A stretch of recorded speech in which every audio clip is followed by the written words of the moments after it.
Here's what's coming up on your horizon. Today we head off to summer camp, and you might be surprised by what we find. From writing computer code to learning how to insert a breathing tube, students today are doing a lot more than just sitting around the campfire. So long, school has been sitting at a table and doing worksheets, and there's a huge movement now of let's get a lot more active in the classroom. Currently, what we want them to do is understand the concept behind it first, and then they're going to be applying those skills in open-ended activities, whether it's making a game, making an app, telling a story, doing art. And it's not just for students. We'll see why many of today's camps have tomorrow's workforce in mind. Goodness, it helps so much to do this so that I can help troubleshoot problems in the classroom. So when they have a problem, instead of saying, well, you need to look at the help screen or you need to, Google it, then I can at least go through the process. Stay with us for Oklahoma Horizon.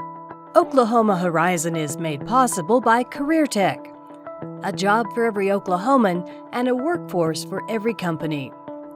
With additional support from the Oklahoma Department of Agriculture, Food, and Forestry.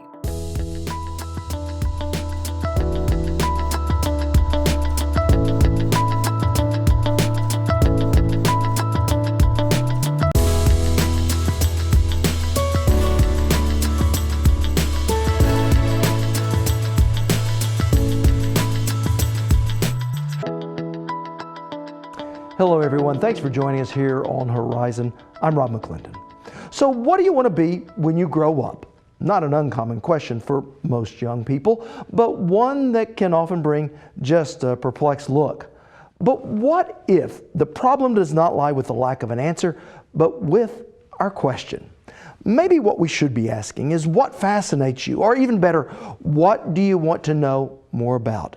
Which is what the organizers of a camp called STEAM Maker hope to help students and teachers find with hands-on education.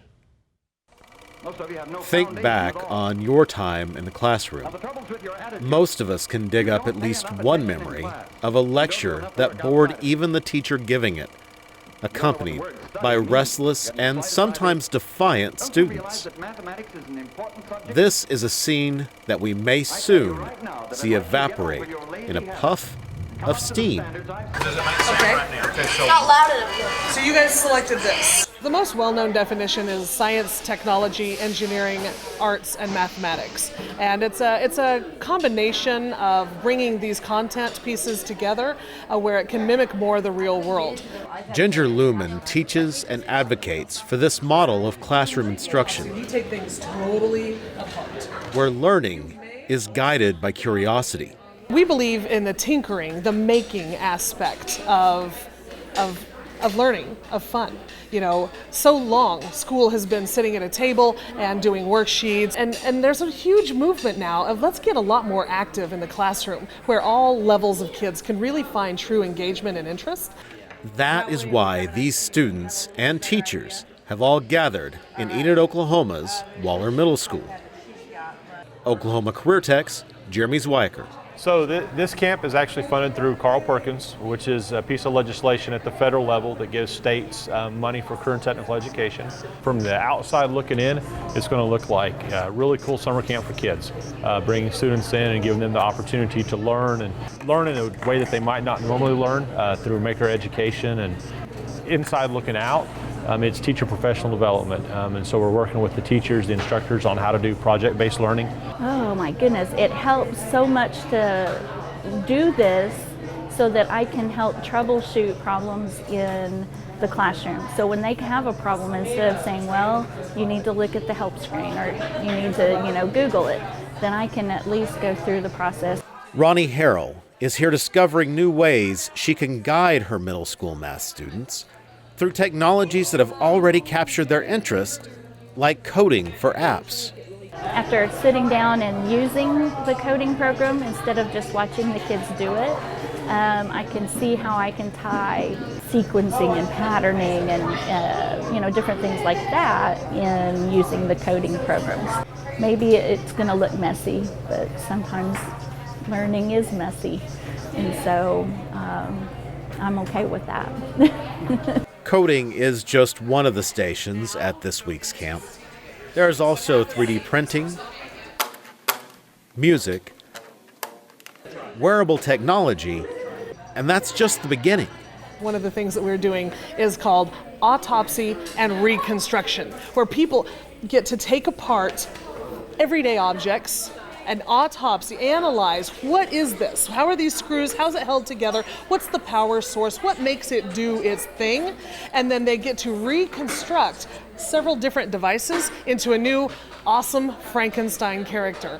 And so yesterday, the very first one we had this camp, they brought one of those speak and say, it has the switch and it turns and says, the cow says moo. And they took the sound card to that, the sound card, and put it to a subwoofer that they had reconstructed now that this is really loud.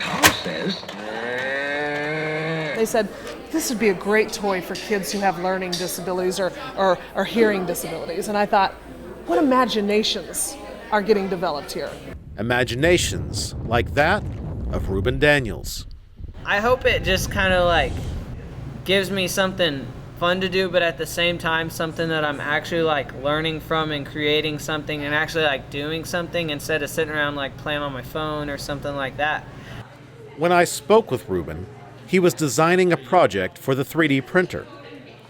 When you mess up and then you go back and fix it, you're one step ahead, so then you go back and you can go a step or two further before you mess up again, and then you can go back and fix it, and it just helps progress you through the process. But when we first spoke, he was at the Stomp Rocket station. You just trial and error until you figure out how to make it fly straight and just all those different things. Make sure it's not leaking air anywhere. Trial and error, and then trying again. That is the point of STEAM. So much in life and school is about keeping kids safe. It's about making sure that they don't make mistakes, because as parents and as teachers, it breaks our heart to see them disappointed. But really, in the real world, that's where we learn and grow. It's where we experience some sort of failure and then have the opportunity to recover. And I want to do that more in school with kids, because there's so many kids right now where we're telling them how they're wrong, slow, weak, and stupid. And they're not. They just don't memorize well, or they aren't strong readers because of some sort of disability. Likewise, we have kids who are really brilliant and who are great at memorizing, but how many of us know kids who, when they get out into the real world, they fall flat on their faces because there's nobody there telling them what to, when to, how to? It breaks my heart too, just as much. And when they start to get hands-on, where they can see and feel and touch and experience, the light bulbs, they don't come on, they explode. Creating independent learners, thinkers, and doers, all through a little STEAM. Now, one of the goals of the federal program that helps fund the STEAM Maker Camp is to direct students to non-traditional careers like female firefighters or male nurses, all in an effort to strengthen our workforce with more diverse backgrounds. Now, when we return, we visit a coding camp. You're watching Oklahoma Horizon with Rob McClendon. Weekly insight into your changing world. Well, computer science is one of the fastest growing job fields today, but it's also one of the least diverse. A summer camp at Metro Tech in association with Code.org seeks to open the world of computer programming to grade school and early high school students, and more importantly, expose girls to a non-traditional career path. Blaine Singletary has the story. Go. These summer campers might look like they're taking part in an ordinary chair relay race. At first we went backwards, the easier way, and then we made it a little bit harder the next round by going forwards. But believe it or not, they're actually learning about computer programming. Everyone does one code, and then we switch out until it's done, and we would also check each other to see if there's a mistake. This relay race teaches kids like Julianne McMain simple machine instruction, but more importantly, teamwork, debugging, and working under a tight deadline. This is just one of many activities these kids will do in this code camp at Metro Tech. They're on a mission to get computer science to be taught in every district across the world, actually. That's Kelly McCall, Principal Affiliate for Code.org, a nonprofit dedicated to opening computer science to all students. Her role in that is training teachers on how they can use Code's curriculum in their classroom. We have translated that to a camp setting. So I am teaching the lessons, and we're going through and learning vocabulary and learning the process of what coding and computer science looks like for kids. At the outset, you won't see them writing actual lines of code. Instead, they're clicking and dragging blocks of code to achieve a simple outcome, like getting a zombie through a maze. Obviously, it gets harder with JavaScript where they would actually type those out, but currently what we want them to do is understand the concept behind it first. And then they're going to be applying those skills in open-ended activities, whether it's making a game, making an app, telling a story, doing art. We want to build on those concepts and make it simple so that you can then get complicated. And even with these preset bits of code, these kids, like Ethan Tucker, are creating amazing things. I'm in the States called The Artist, and so I've set the code to where it will draw a spiral and in different colors. These students are taking their interest in computer science to new heights, thanks to this hands-on method of learning. I have always been interested in this type of work, like working with computers. I want to be an engineer. I always jump at the opportunity to get involved with coding for computers or anything. And that's what this two-day camp is all about, giving these kids an opportunity. Specifically giving girls the opportunity to take part in what is a non-traditional career path for them. Again, Kelly McCall. That is the one thing Code.org is big about, is equity. You know, making sure that all kids are aware that this is a possibility. This is the biggest area in job market that is not being filled. When you've got 1 million jobs not being filled, we need everyone on board. Of the 7 kids attending this camp, only 2 are girls. And that's only a little bit better than what's happening nationally. While women earn 57% of all undergraduate degrees, they only make up 18% of computer and information science degree recipients. But even if they don't pursue a college degree in this field, it's still not too late to learn. Carmen Long is a JavaScript developer for hotel service company Concierge, and her path to that job was anything but traditional. I graduated with a degree in journalism and I went to work at a newspaper. After a few months at the newspaper, I was put in charge of the website, and it was kind of like I found my true love or something. The website wasn't as good as I wanted it to be, and I've always been kind of a problem solver, so I started learning how to make my own website. It turned out that was a huge undertaking. But through that experience, she found her calling, and hopes these boys and girls can do the same. From what they've told us, they'll have no trouble finding theirs. Again, Juliana McBain.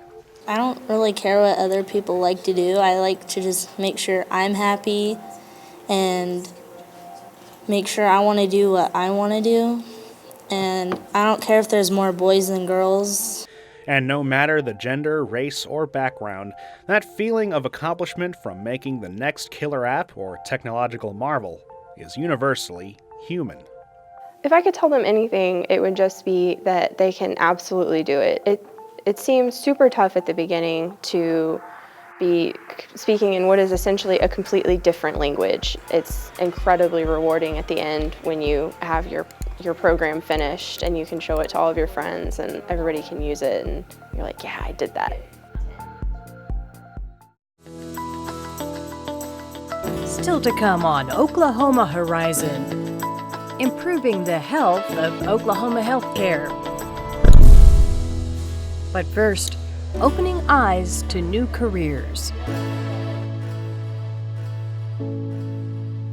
Well, Oklahoma ranks 44th in America's health rankings and 48th in the nation for primary care physicians per capita, a problem that the Oklahoma State University College of Osteopathic Medicine is trying to combat. Joining me now from the campus of OSU is our Courtney May.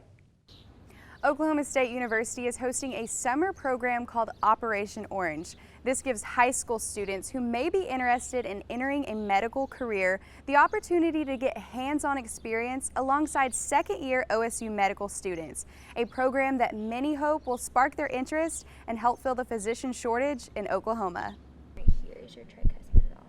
First-hand experience, life-saving skills, and a behind-the-scenes look into the medical field is what high school students are gaining at Operation Orange.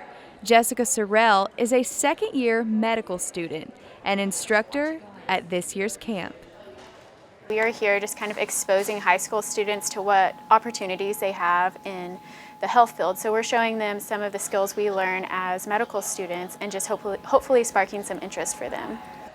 The camp is free, and the groups of students rotate through multiple medical training stations, one being the intubation station.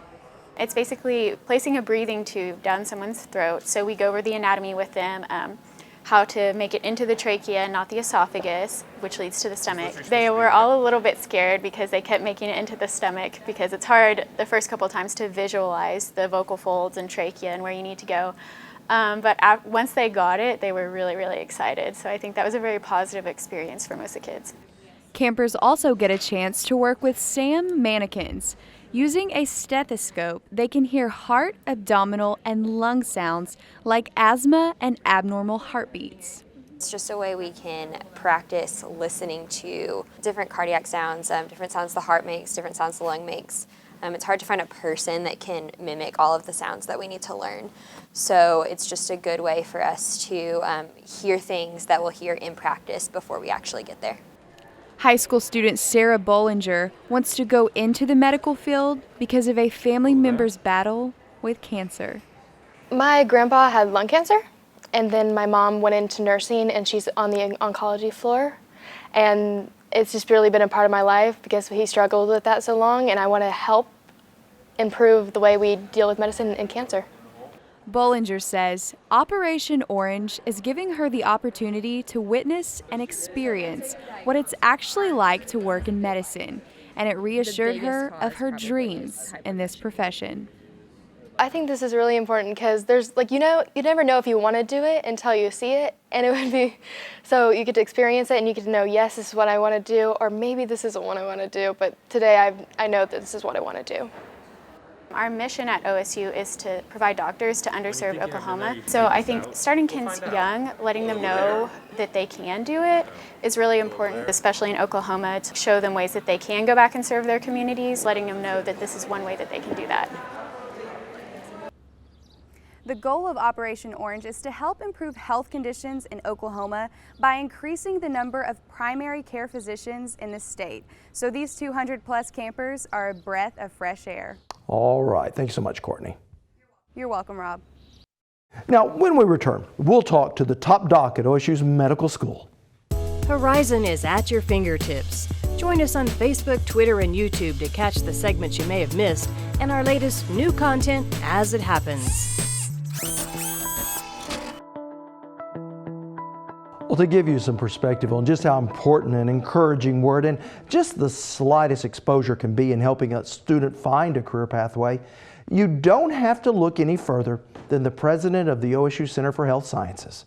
A small-town girl and a college athlete, Dr. Casey Schrum had not given much thought to medicine until one day after class when a professor asked her, why not? You know, I'm from a rural community. My parents were not college graduates, and I really wasn't exposed to physicians other than, you know, on the occasional time that I was ill and went to see the doctor. And I enjoyed science, and it wasn't something that I had really ever considered doing until a professor asked me if I was going to go to medical school. And at that moment, you know, in my life, I really have reflected back on why didn't I think about that? I mean, his comment to me was, you know, you have the highest grade in my class. All these students, they've either been accepted or they're going. And I really think it wasn't because anyone had ever told me I couldn't. My parents were always very supportive, and I really believed I could do anything I wanted if I was willing to work hard towards it. But I think that we all need that moment for someone to say, you can and you should look at this and decide if it's for you. If that's something that inspires you or you can become passionate about. And many times those students don't have those opportunities. And so as I kind of have developed into a leadership role at the medical school, looking to solve the problem, I know that I'm not unique. I mean, there are many bright, talented students in rural Oklahoma, and I believe they're the solution to our problem in getting physicians to practice in rural Oklahoma if we can nurture that and we can find them and create a pathway that makes it easy. Because at the same time, you know, many of the schools in rural Oklahoma don't have counselors to be able to advise the students. And if they don't have someone who can advise them about college, we want to make that easy for them. So we've developed a pathway through FFA that is a handout that the ag teachers can give their students. And it says, you know, when you're in middle school, you can do these things. In high school, we encourage you to do these things. And then we're providing opportunities at the high school and college level for them to be engaged, so that we have the best prepared applicants to our medical school. So how early do you start then? Well, we start in some cases in middle school and definitely in high school. We have formal programs that we have created in order to start talking to high school students, in particular in rural areas, because, you know, many times those are the students who may not be exposed to a physician, may not be exposed to the idea of medicine as a career. They may have been involved in agriculture, and they like that lifestyle, but they've never thought of the idea that they can be a physician, practice in a rural community, and continue to have that agricultural lifestyle, but give back to their community in a different way. Yeah, and I think that's a very interesting program. Isn't it called Blue Coat to White Coat, with Yes. working with FFA? Yes, it is. It is our Blue Coat to White Coat program, and what we've done with them is really brought medicine into agriculture and into a rural lifestyle. And when we started that program, I think, you know, people on both sides of the fence kind of are scratching their heads and kind of curious about why would a medical school be at the state FFA convention? Why would we be at their COLT conferences, their leadership conferences? And that was very intentional, because we want to have medicine embraced in rural communities. And there's nothing more rural than FFA. Yeah. And those students understand and embrace those communities, but they also have a lot of leadership skills. They understand hard work, they understand taking care of something. I mean, they have a lot of qualities that we're looking for in physicians. What really determines where a physician will wind up practicing? Well, if you kind of look at the literature, it points out that, you know, there are 4 things that will predict where a physician will practice, and it's where they grew up, where they do their undergraduate work, and if their medical school has an emphasis on primary care, rural populations, and where you do your residency training. And all of those are kind of looking at where is a physician going to be mid-career? Because, you know, we're really wanting to focus on getting physicians who are going to be there and become a part of the community and really have an impact on those communities, as opposed to some programs that will provide for loan forgiveness, that maybe sometimes those physicians don't stay in the community as long. So if we can find students that embrace that rural lifestyle and nurture that desire and be very intentional about the way we're training, and then the loan forgiveness is just a bonus to them. Yeah, well, it's certainly an important initiative and one that's going to impact our entire state. Casey Schrum, thank you so much for being here. Yeah, thank you. Want to see more stories like this? All our segments are streaming on our YouTube channel at Oklahoma Horizon TV. So how do you feel about the role of law enforcement in our state? Next time on Oklahoma Horizon, I sit down with the head of the largest police force in Oklahoma, Bill City. It has its challenges, obviously. It's not for everybody. Not everybody could wear a camera and walk around and deal with really high-stress situations. But Law enforcement's a great profession. It's not for everybody. Law enforcement and you on Oklahoma Show for the Heartland, Oklahoma Horizon. Thanks for including us as part of your day. I'm Rob McClendon. Hope to see you back here next week. Oklahoma Horizon is made possible by the Oklahoma Department of Career and Technology Education. Oklahoma's Career Tech provides nationally recognized technical education. Career Tech elevates the economy, helping Oklahomans get great jobs. Career Tech connects thousands of qualified graduates with thriving Oklahoma businesses. Career Tech also gives Oklahoma companies training and services that help them become even more profitable. Oklahoma's Career Tech, a job for every Oklahoman and a workforce for every company. With additional support from the Oklahoma Department of Agriculture, Food, and Forestry.